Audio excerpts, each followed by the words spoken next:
Ézéchiel, chapitre 42. Il me fit sortir vers le parvis extérieur du côté du septentrion, et il me conduisit aux chambres qui étaient vis-à-vis de la place vide et vis-à-vis du bâtiment, au septentrion. Sur la face, où se trouvait la porte septentrionale, il y avait une longueur de 100 coudées, et la largeur était de 50 coudées. C'était vis-à-vis des 20 coudées du parvis intérieur, et vis-à-vis du pavé du parvis extérieur, là où se trouvaient les galeries des 3 étages. Devant les chambres, il y avait une allée large de 10 coudées, et une voie d'1 coudée. Leurs portes donnaient au septentrion. Les chambres supérieures étaient plus étroites que les inférieures et que celles du milieu du bâtiment, parce que les galeries leur ôtaient de la place.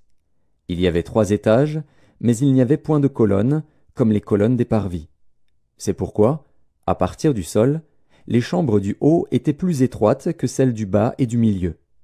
Le mur extérieur parallèle aux chambres, du côté du parvis extérieur, devant les chambres, avait 50 coudées de longueur.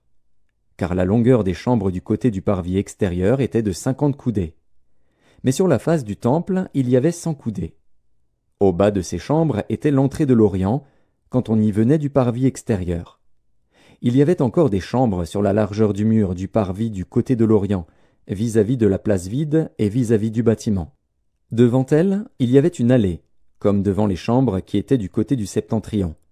La longueur et la largeur étaient les mêmes, leurs issues, leurs dispositions et leurs portes étaient semblables. Il en était de même pour les portes des chambres du côté du midi. Il y avait une porte à la tête de l'allée qui se trouvait droit devant le mur du côté de l'Orient, par où l'on y entrait. Il me dit, « Les chambres du septentrion et les chambres du midi, qui sont devant la place vide, ce sont les chambres saintes, où les sacrificateurs qui s'approchent de l'Éternel mangeront les choses très saintes. Ils y déposeront les choses très saintes, les offrandes, les victimes présentées dans les sacrifices d'expiation et de culpabilité, car le lieu est saint.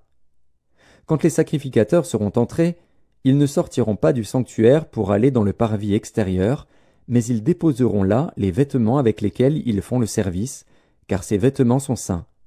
Ils en mettront d'autres pour s'approcher du peuple. » Lorsqu'il eut achevé de mesurer la maison intérieure, il me fit sortir par la porte qui était du côté de l'Orient, et il mesura l'enceinte tout autour.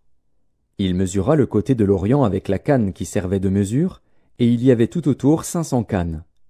Il mesura le côté du septentrion avec la canne qui servait de mesure, et il y avait tout autour 500 cannes. Il mesura le côté du midi avec la canne qui servait de mesure, et il y avait 500 cannes. Il se tourna du côté de l'Occident, et mesura 500 cannes avec la canne qui servait de mesure. Il mesura des 4 côtés le mur formant l'enceinte de la maison. La longueur était de 500 cannes, et la largeur de 500 cannes. Ce mur marquait la séparation entre le saint et le profane.